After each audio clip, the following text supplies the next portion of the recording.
Hi. Hello. Hi there. It's Miss Grace from Bouchard. Great. Welcome, everyone.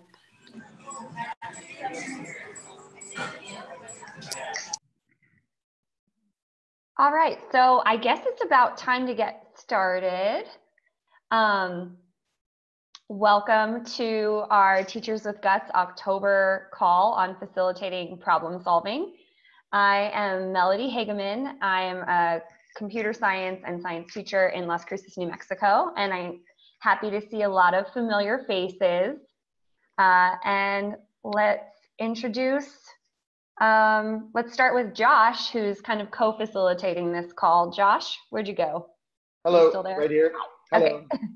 Okay. This is Josh Behrman. I am a teacher in Richmond, Virginia. I teach middle school science. I've been using Guts in my classroom. I think this might be my 5th or 6th year using it, and I've been a facilitator for 4 years.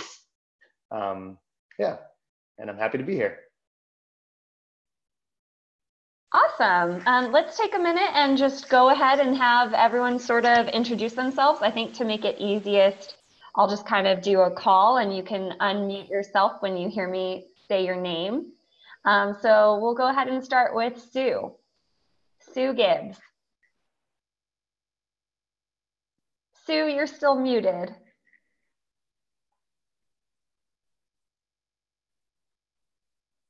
There, how's that? Oh, sure. I'm a Guts facilitator in Santa Fe, New Mexico. I've been doing Project Guts for about a dozen years now, and I'm happy to be here.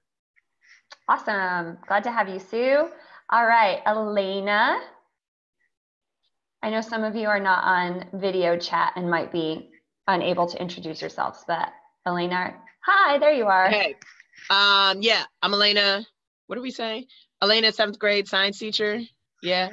Where are you from, Elena? Woodbridge, but I'm at Albert Hill. Okay, Richmond. awesome. Richmond. In Richmond, yeah. Yes, in Richmond. Lots of Virginia people. All right, Jerry. Hi, I'm Jerry Lynn Salazar, and I teach in Santa Fe, New Mexico. I teach SAGE services for advanced and gifted students, and this is my 1st year in Project Guts. Yay. All right, welcome, Jerry. Vicki. Oh, Vicki, you're still muted. There we go. Let's see. Can you click at the bottom left there, unmute?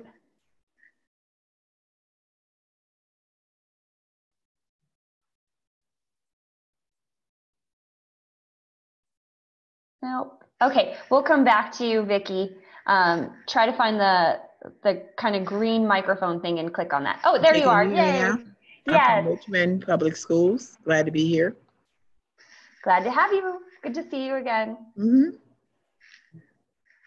All right, Helena. I think Helena might be messing with her phone. Adjusting. Yep. I think you're right. Okay, I don't see a name on here, but HMS shirt. I'm Neil. Hi. Okay, there you are. Yeah. Can see your face. Yes, we can hear you. It's giving my employee number for some reason instead of my name. Oh, okay. So Levon Lytle from Hoover Middle School. Awesome. Where's Hoover Middle School? Albuquerque, New Mexico. All right. Great to see you again. Helena, are you able to introduce yourself? You still adjusting? Okay, we'll come back to you. Mary.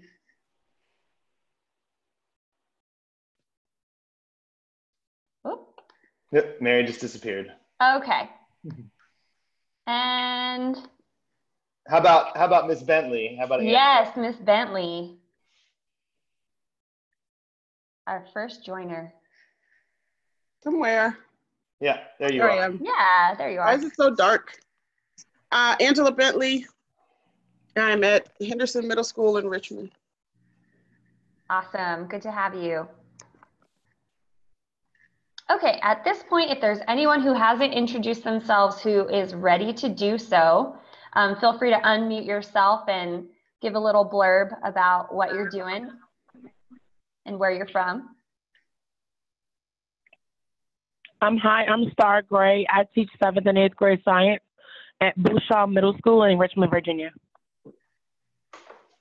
Awesome. Welcome, Star.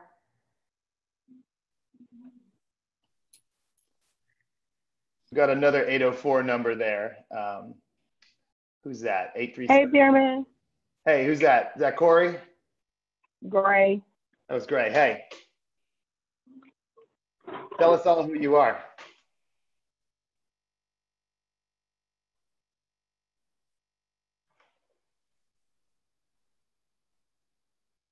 Nope. Nope. All right. Well, Josh, why don't you go ahead and bring us into our next agenda item? Sure. So I guess just as a reminder to everyone, if you could mute your microphones unless you want to say something. That way, some random sound from your device won't draw the entire focus onto you. So, and if you do want to say something and you're muted, if you hit the space bar, you can talk just for a second, or you can just unmute yourself. Just a little tip that I just recently learned. So today, our last webinar that you had was about troubleshooting and debugging, and what the differences between the two are. I guess, can anyone kind of describe the differences between troubleshooting and bugging? Debugging, they sound similar, but can anyone succinctly say what the difference is? Anyone remember? Webinar with MIT. Anyway, okay, well, I don't. Sorry, go ahead. I don't fully remember which was which, but I know one was more computer related, and then one was more within the program itself. Yeah, exactly right. So debugging is when you're actually looking at the code that the students are writing and trying to figure out why something's not working. And sometimes the debugging will actually manifest itself like it's a computer problem. In some cases, like if a kid writes a code which causes the turtles to multiply at some crazy rate, then that's going to crash the computer. But that's still a debugging issue. Whereas troubleshooting is more something related to whether the wireless doesn't work or whether the computer is just not functioning properly and needs to be refreshed or something like that. So that's what you were doing last webinar. And so this webinar is more on how to facilitate with your students when they're having trouble troubleshooting or debugging. Because a big part of Project Guts is that we're not standing in front of students, teaching them how to do something, telling them what to do, but we are acting as facilitators. So as much as possible, kind of help them lead themselves to their own conclusions, if that makes sense to everyone. So I wanted us to start by talking about how to facilitate student debugging. And I want to point everyone to some resources to begin with. So I'm going to take the screen here if I think I can do that. Let's see.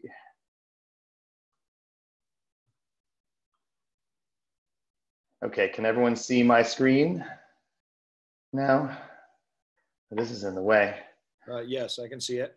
Great, excellent. So if you go to the Teachers with Guts website, and if you haven't already logged on to Teachers with Guts, you can log on either with your username and password, or I believe the kind of standard one is just username teacher and password teacher. Is that right, Melody? Yes. Okay. So if you are on the homepage, the way that I usually find my way around here is I just go to the search bar. So if I just search for debugging, if I spell it correctly, there it is. And I search for it in resources. What you'll see is there's a variety of different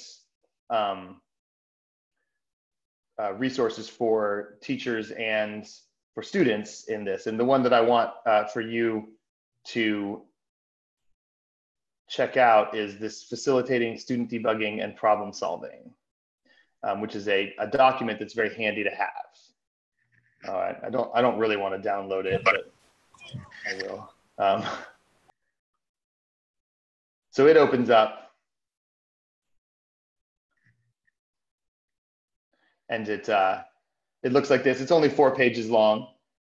So the first thing I want to talk to you about was just what to do with your students, and it's all written right here, but I'll just, rather than you reading it, how to kind of help your students unstick themselves. And one thing that I've found with my middle school students anyway is the thing they like to do the least is take the time to actually read through their code. They've written their code and then they just want it to work. And this is really just it's really a lesson in careful reading more than anything. They don't want to, and if you've ever done any coding, you know that this can be the biggest thing, is just going line by line by line by line. So one thing I'll do with my students in these cases is I'll stand behind them and I'll say, okay, can you take me through your code? What is that? What's the first line saying that what's the first line suggesting is supposed to happen? Okay, what's the next line saying is supposed to happen? What's the next line? And eventually, usually what ends up happening is we'll get to the line that's the problem and the student will say, oh, well, there's the problem, and they'll fix it and move on. Josh. Yes. Sorry to back up here. No, it's okay. So debugging, resources, and sorry, I did move fast. It's called facilitating student debugging and problem solving. Okay, is that going to be one of the only things that comes up if I look at? There's going to be a few others.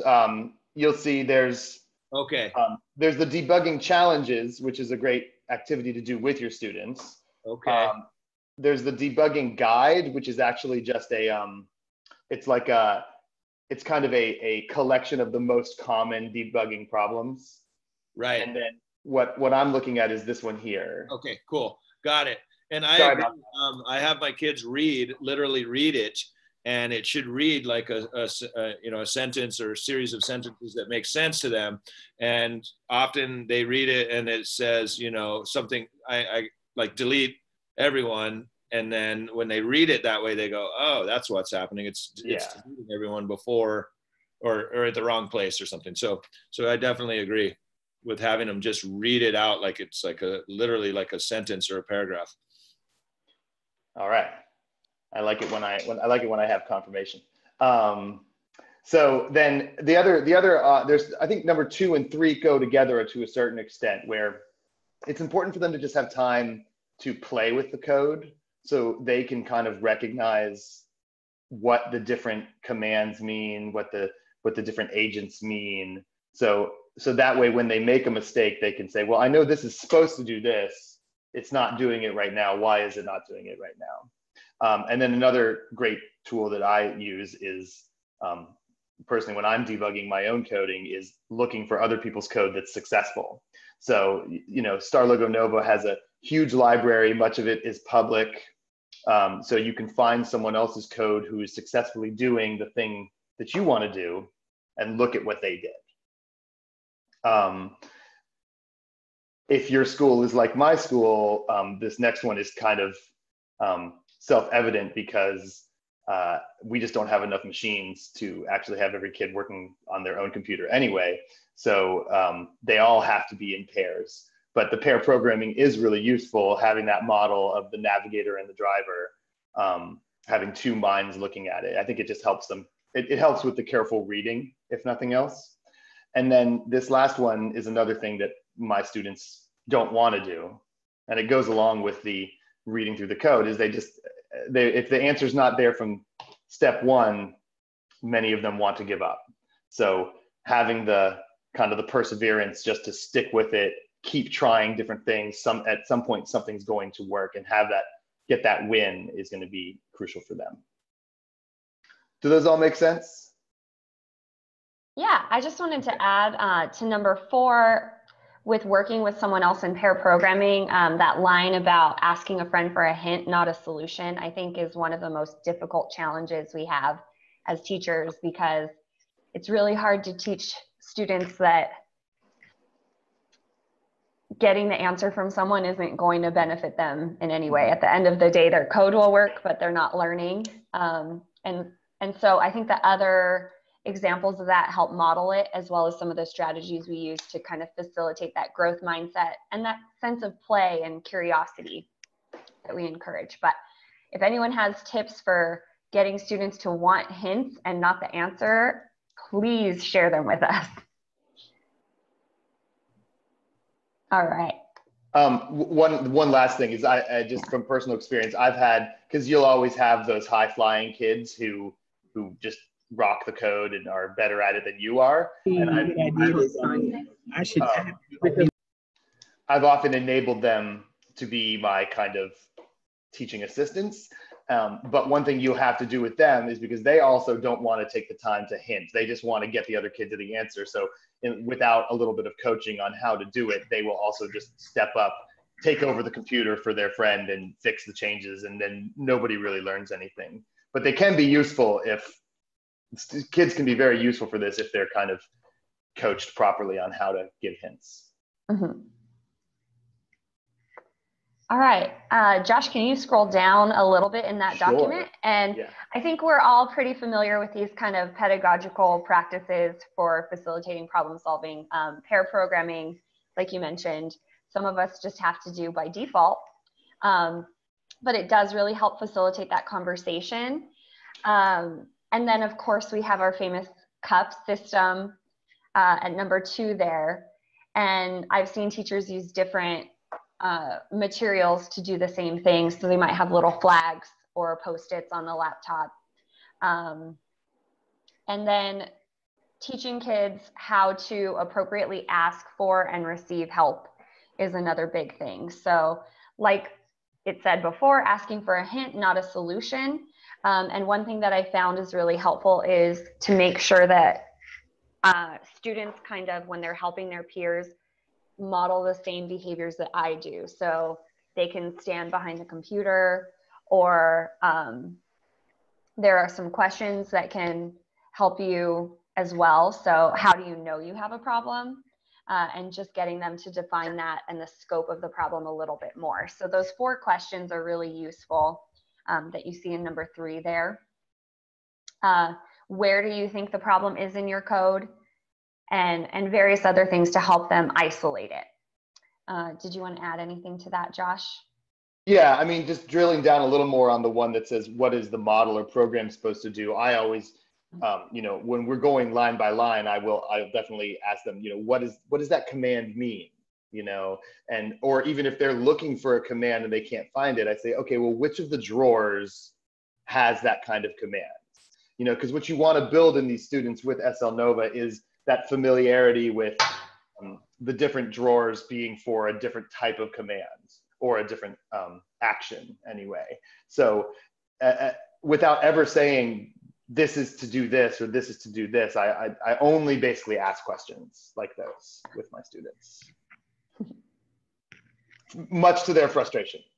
Yes. I would say. Oh yeah, and one of those other huge strategies is never touch the computer. And this is one that when things get really crazy is probably the most difficult for me to adhere to, but you can enforce that with your students as well.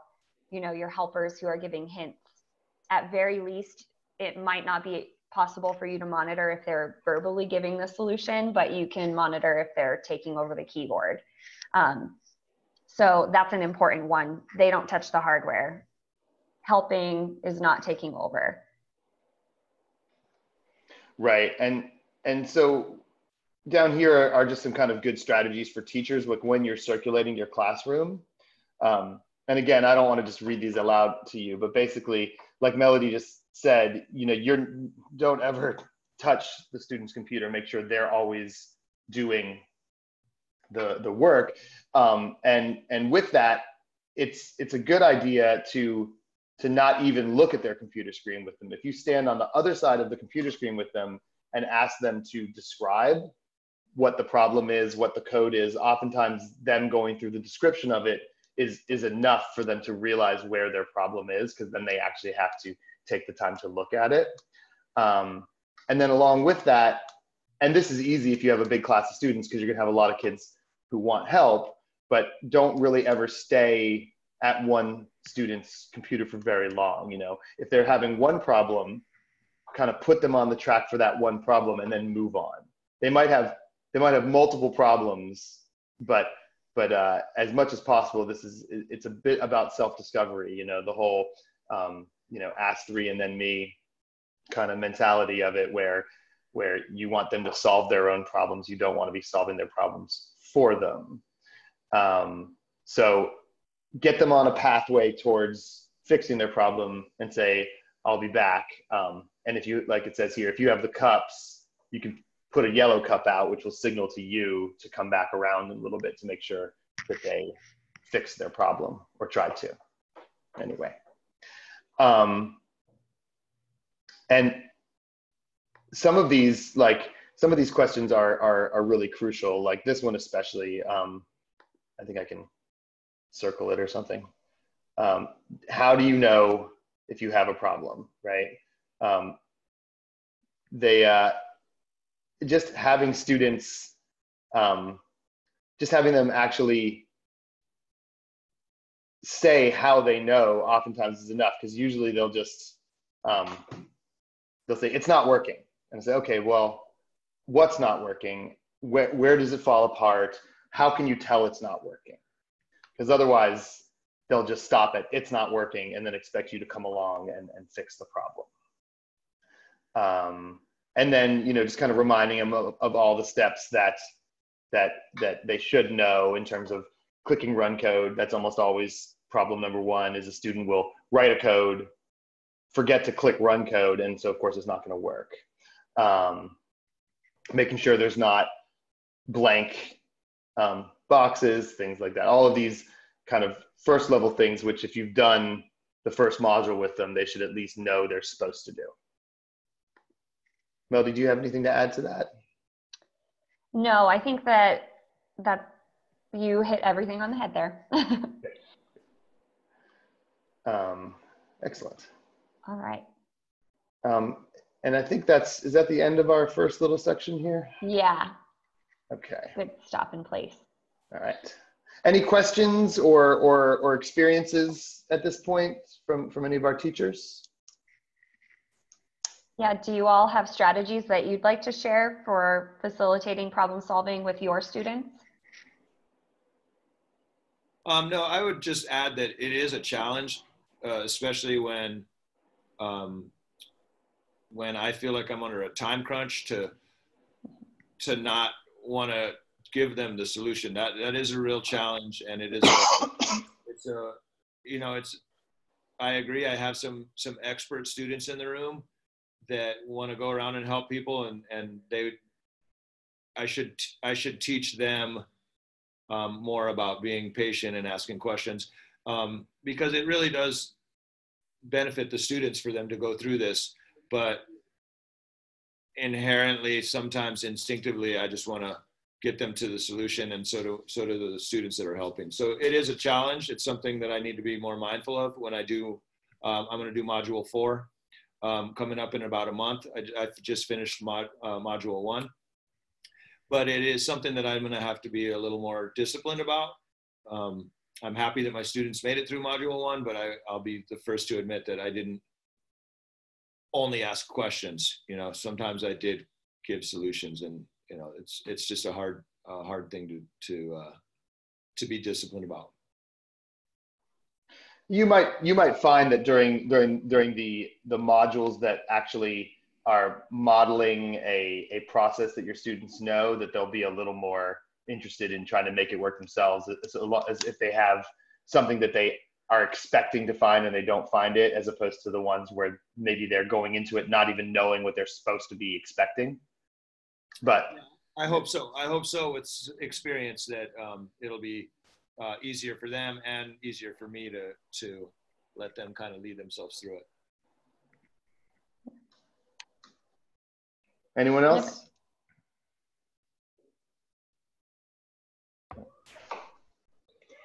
We have the same challenges, of course, and when it comes to having them be okay with you not giving them the exact answer and not touching their computer, that's always hard.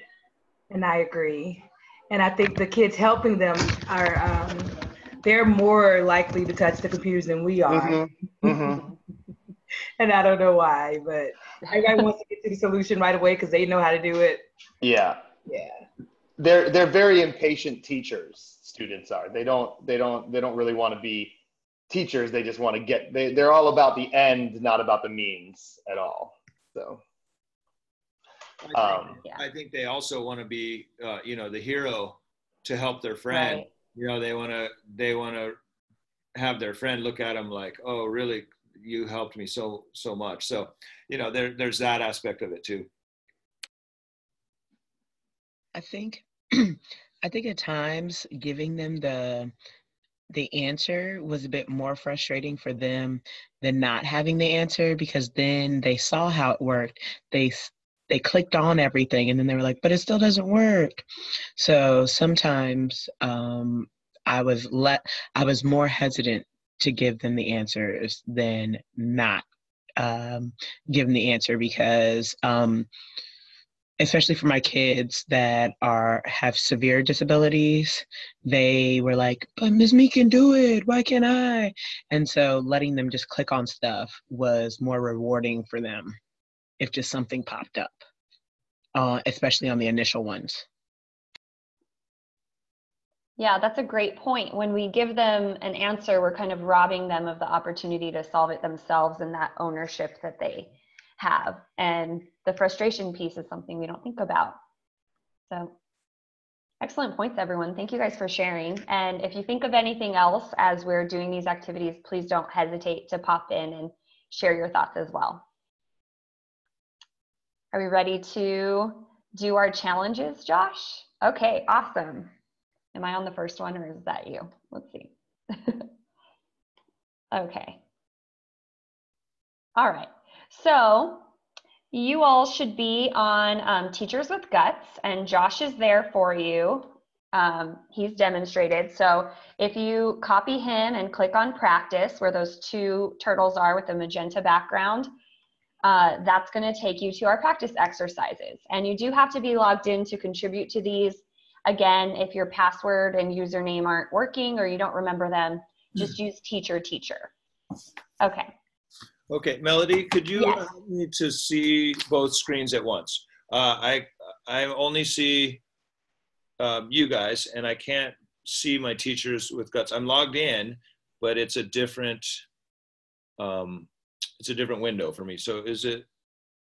Okay, so you can't see anything besides Zoom? Correct. Okay.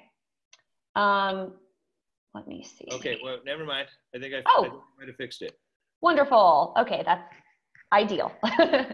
And if anyone else is having issues, please don't hesitate to ask us questions, or you can send us a chat as well, and one of us can try to answer that while we carry on. Okay, so Teachers with Guts practice area here, and this one that loads kind of on the home of the practice page is not what we're doing today. So Josh is scrolling down, as he should, to the Star Logo Nova challenges, and we're dealing with facilitating student debugging.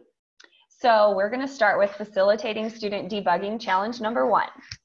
So go ahead and click on that, and when you do, it should load this challenge. All right, so your student's program or model stops running, and he or she gets the message, oh, that's number 6. Sorry, I think they might not be in order. Let's go to 1. Okay, yeah, they're in reverse order there. So 1's at the bottom of that stack. Okay. Your student added a widget, but it's not working as expected. What would you do? So this is a question about facilitating problem solving. It's not a question about how you would actually fix that in Star Logo Nova if you were the one who came up with this problem. Okay, so as it says in the challenge right there, what strategy for problem solving would you use in this case? And what we want you to do is just take a couple minutes and add a comment below. Can you scroll down to our comments? Yeah, add a new comment with the strategy that you would use to facilitate problem solving and debugging if the student had that issue. Does anyone have any questions about how to get there or what is expected for this activity? Yes, can you show me back how to get to the where you are? Yes. So on Teachers with Guts, you go to practice, which is that last category right there. And yep, good mouse modeling skills there. And then you're going to scroll down to the Star Logo Nova challenges and click on facilitating student debugging number 1. Is this the same thing that's called open challenges? I don't think so. No. But I found it. It is below that. They're in reverse order. Yes. Yeah. Yeah. Right there. Can you guys see that? The pen tool is useful. Okay. Yeah. All right, there we go. Good. Okay. So go ahead and do that. And if you've got questions while people are answering, we can help you with those, absolutely. But if you're there, feel free to submit your response as a comment. And just as a reminder, this isn't a, we're not asking how would you fix the problem, we're asking how would you help the student fix their own problem. Exactly.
So it looks like some people have already submitted comments, but just in case anyone's having trouble, what you're going to want to do is go to the bottom and type your answer. So I would ask the student which widget they wanted to use.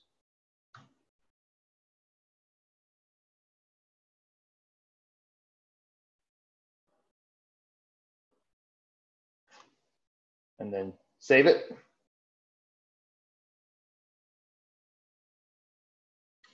And then it appears. In this case, with my ghastly avatar.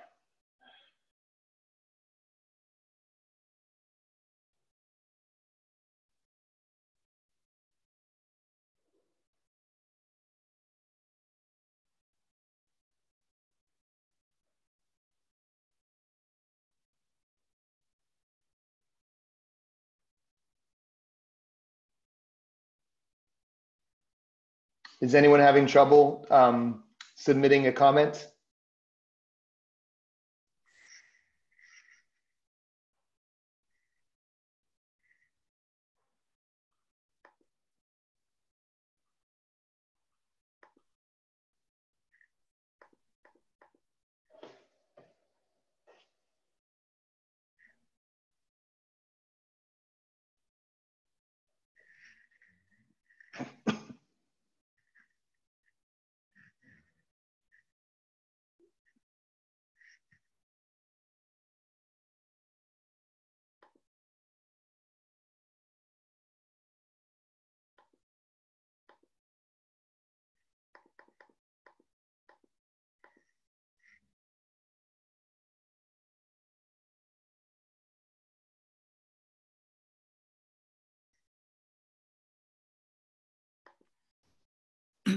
do I need to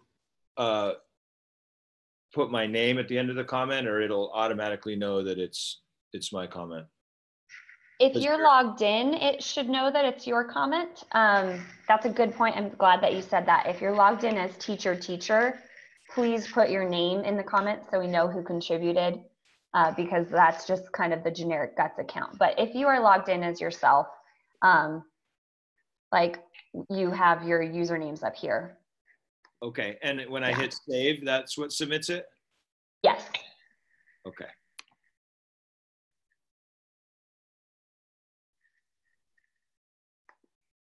All right. Okay, and it did show my last name, Lytle, when I hit submit. Oh, there you are. Yes. Okay. All right. So feel free, if you're still adding your comment, to go ahead and do so. But we'll just take a second and look at some of the points that you guys have made. Great responses, asking what they've done so far, what they could try next. And then I like how, was this Elena? I don't remember your last names yet. Okay. Yep. Yay. Okay. Awesome. So I like how Elena and Josh both pointed out that you are going to ask like what specific type of widget they're trying to create, and give them some more direction and hints and things to do specifically, and where to look as well. Can you scroll down a bit, Josh?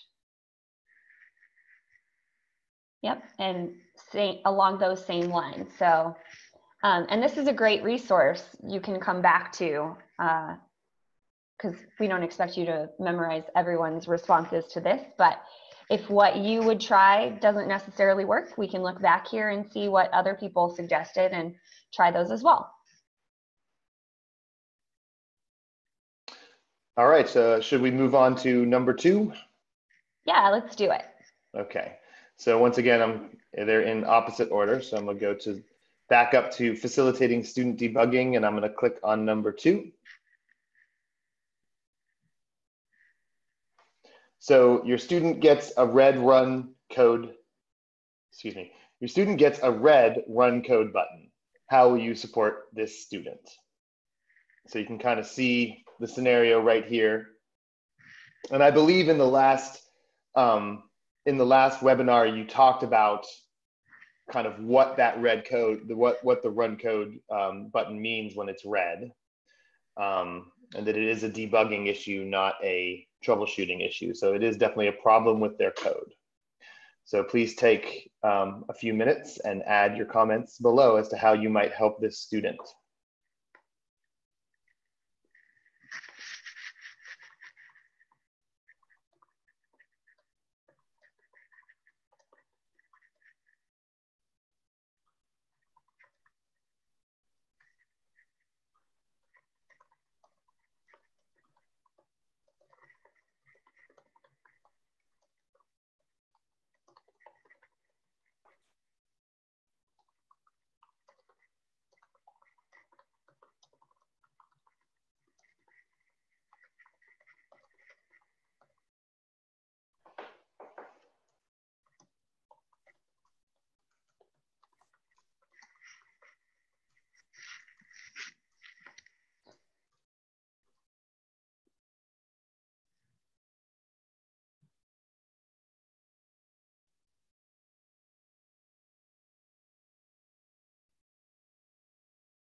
Webinar again? Yes.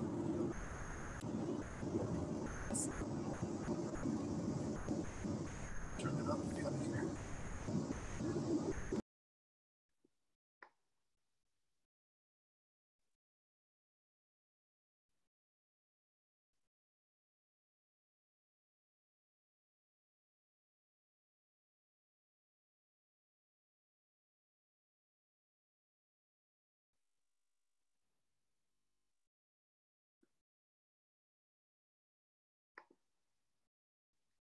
Okay, so we've got some really good answers here.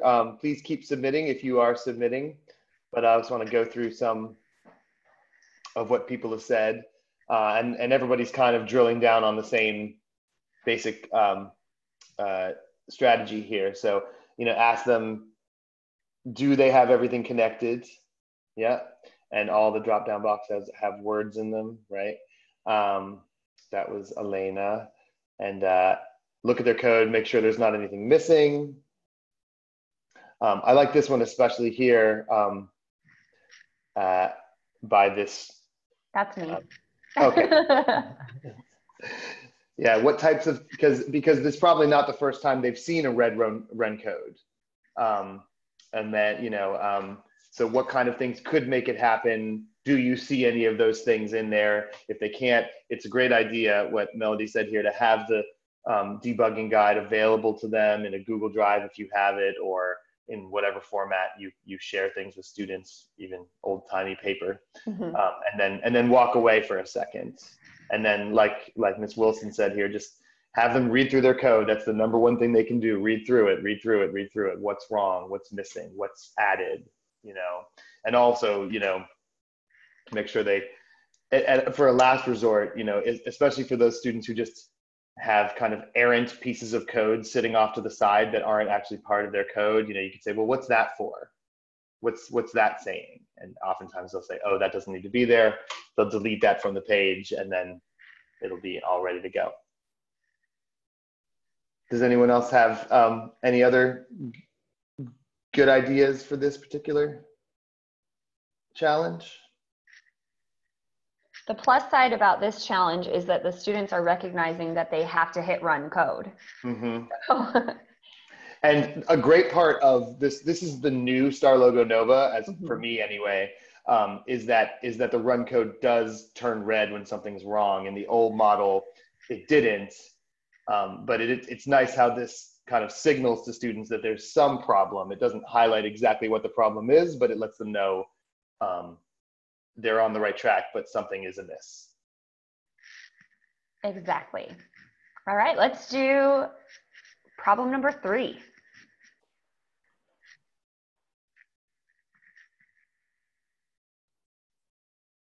All right, so every time your student tries to view her code, nothing shows up. That's a pretty scary situation for a student. So what strategy for problem solving would you use to help this student?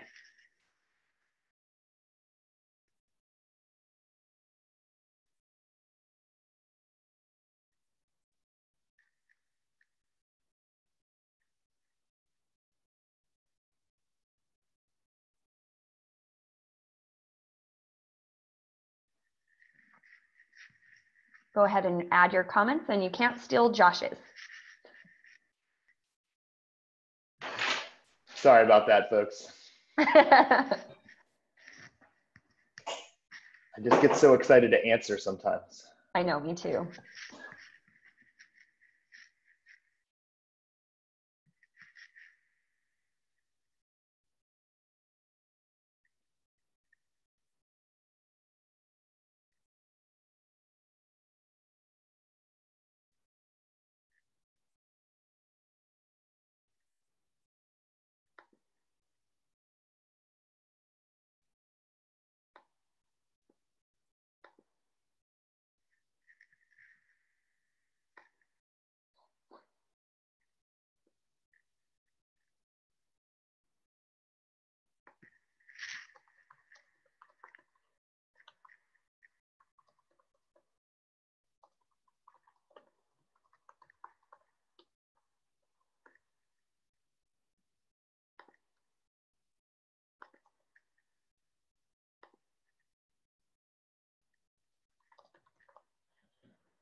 And Josh, I do see a few more. Have you been refreshing?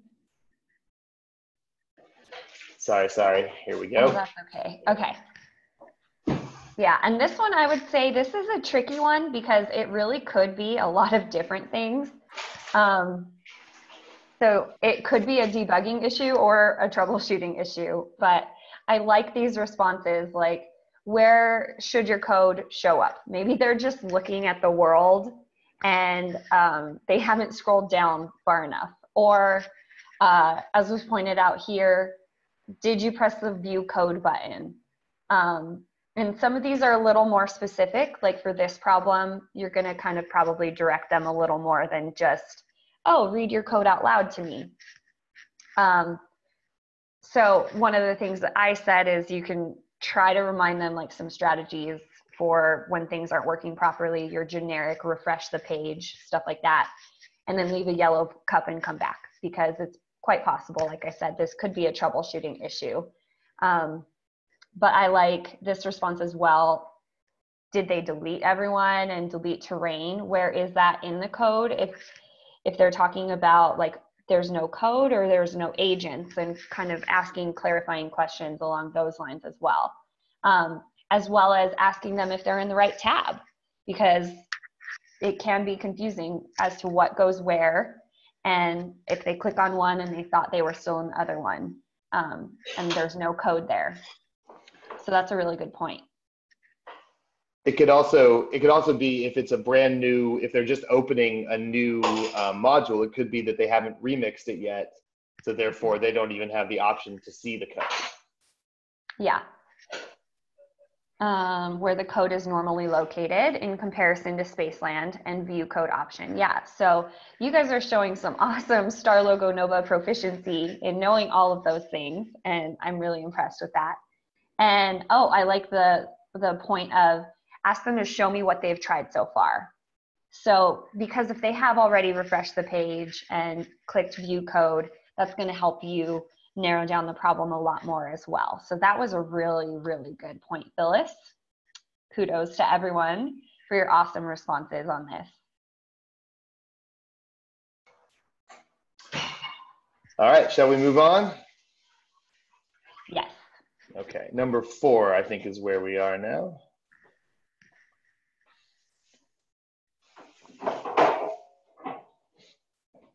Okay, this happens a lot. Your student can no longer see Spaceland. How would you support this student?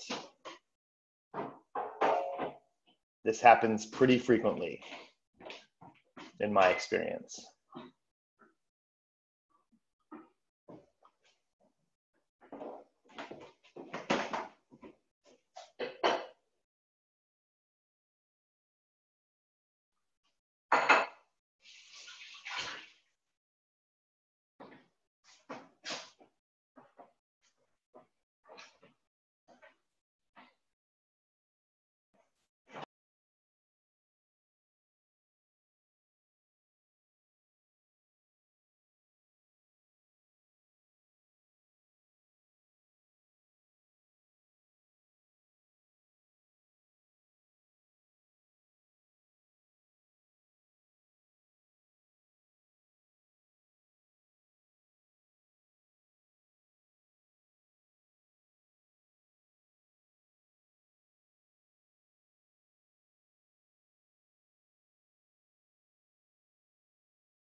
Okay, so we've got some pretty good answers here so far.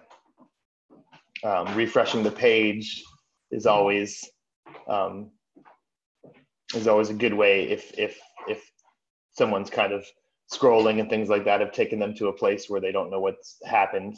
And I like this one here, Mr. Lytle, refresh the page and then also reset the camera, because most often if they've done this, what they've done is they've zoomed in to a point where they actually in some cases have gone, since Spaceland is X, Y, and Z, oftentimes students can end up underneath of Spaceland and not know that. And then they have to just reset the camera to get it right back up.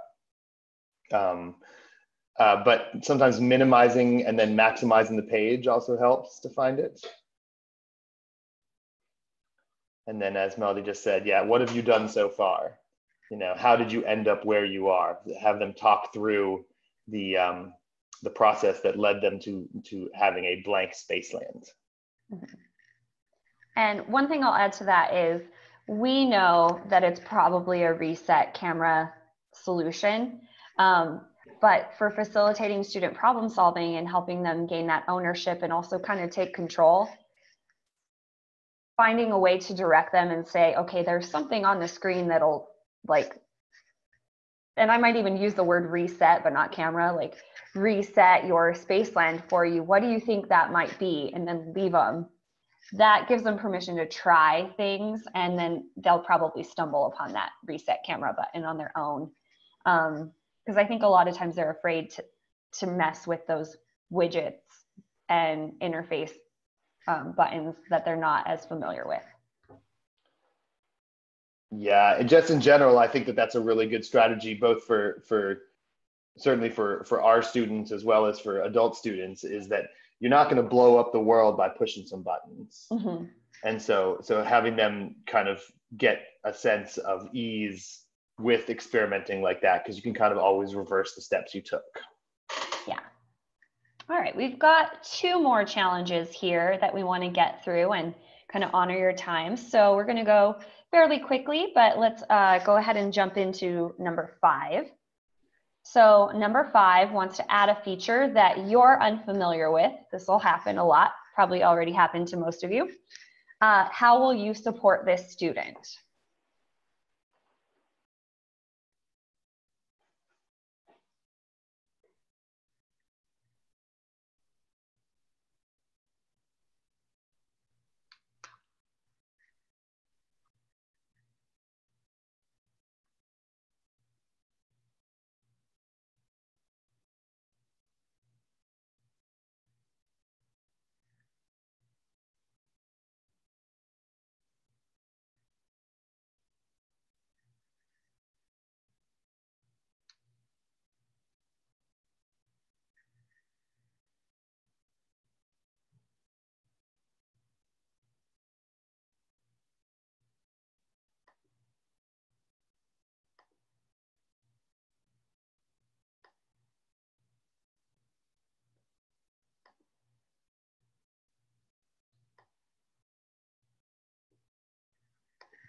All right, let's just kind of quickly go through these. If you're adding yours, go on ahead.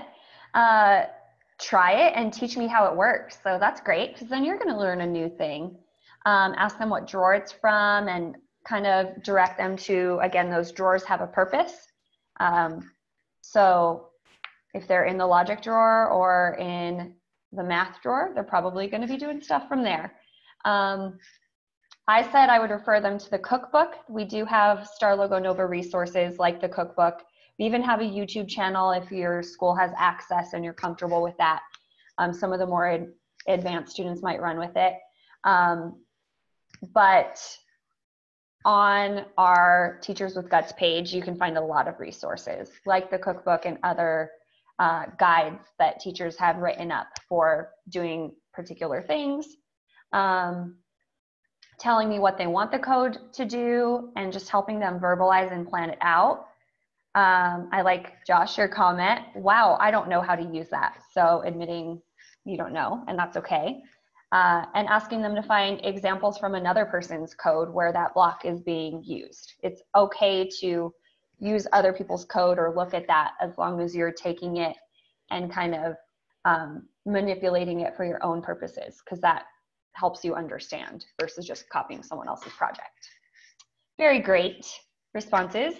Thank you all for your awesome feedback. Did we get anything else? Oh, maybe we'll both try something. Yeah, learning together. That really helps facilitate that growth mindset. All right, Josh, you want to lead us into the last one?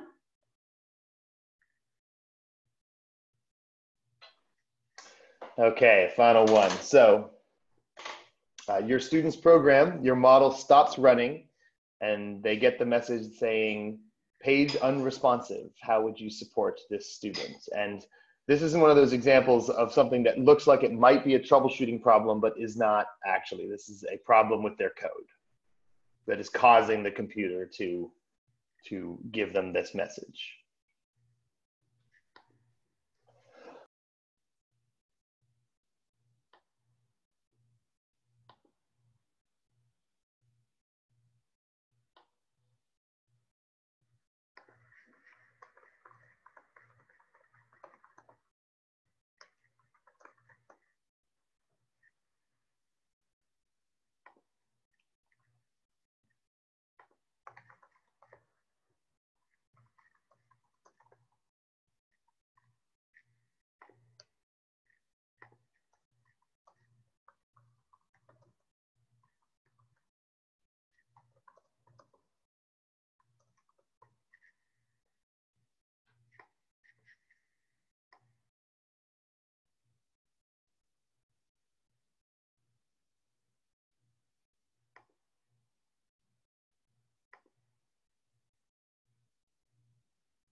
Okay, so we've got some good answers here. In the interest of time, I'm gonna, please keep typing if you are commenting, but I'm just gonna look at what we have here already. So Phyllis said I would ask them to look at the last thing they changed in their code because it might have overwhelmed the computer. That's a great idea because it probably was the last thing if it had been working up to then, it's whatever the last change they made probably that caused the computer to overload.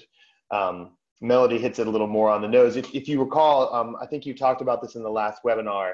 This is actually a very specific problem of when a student kind of tells Star Logo Nova to create turtles, but there's some sort of multiplicative command in there where it just creates and creates and creates and creates and creates and creates turtles, and eventually the computer, it's trying to do what the student is telling them to do, but can't actually handle the amount of turtles that are being created. So, so that's what happens. So they might have crashed the system, you know, exit out and open it again. That's the advantage of the auto save. And then, but then of course, Mr. Little's right that it might be something else. In this case, it's not. It's definitely a code issue. But all of these are great answers and great ways to get around it.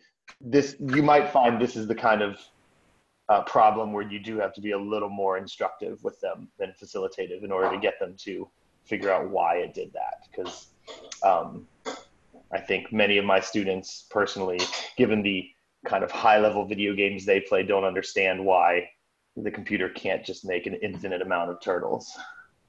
But it cannot. So those are great. Those are all great answers. So we just want to wrap up and kind of remind people where they can find some of these things.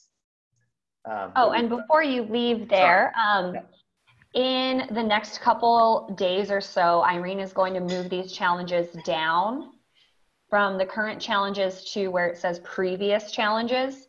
They'll be there, and they'll also have what are kind of considered your textbook answers posted at the top. So these are a reference for you. And like I said, if you try kind of what you would try and it doesn't work, you can refer back to these and you'll know that they're all there, along with what we deem to be the right answer. But in so many of these cases, there are many right answers.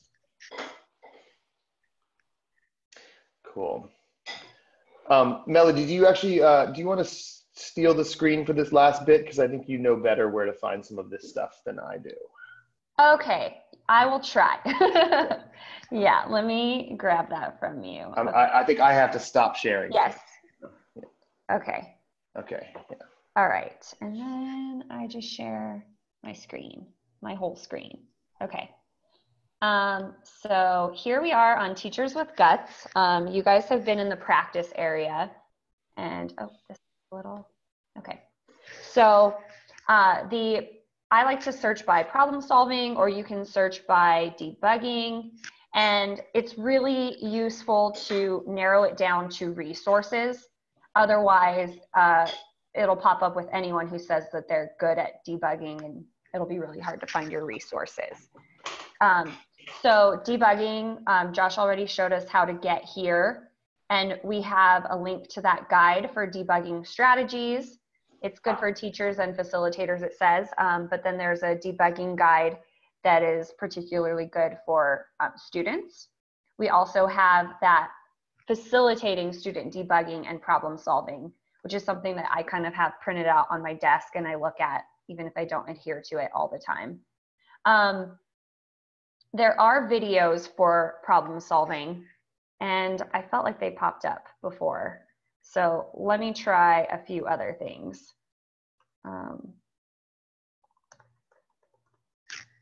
Okay, because we did want to refer you to them. Okay, here we go. There's me a long time ago. And Irene wanted me to refer you to these two videos. So if you Google facilitating, or not Google, but search for facilitating in resources, you're gonna find that beautiful guide that Josh took us through earlier. And it was created by Sue, by the way, and posted by her. And then there are two videos that are really useful for kind of going over that pedagogical stuff and inspiring you even when it gets tough to continue to facilitate problem solving rather than give the answers. So Karen Brennan's video on getting unstuck is really great.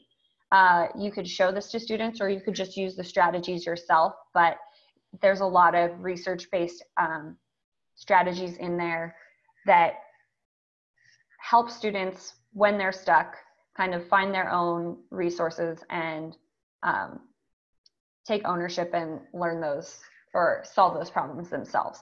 This video, Teaching Computer Science and Creating Independent Learners, heavily features my cat. So if you're a fan of felines, you might want to check that out. Otherwise, you could skip it. No, you can't skip it. Irene won't let me say that. But yes, and so those are kind of where to find your resources. The search tool on here can sometimes be a little irritating. Like if I searched problem solving, I think we only get one thing. But like we want our students to do, be tenacious and just try a few different things and you'll get there. So if you can't find it with problem solving, you can find it with facilitating, or you can find it with debugging. And as always, if you have questions, you can email us or contact us or post in the discussions, and we'll get back to you as soon as possible.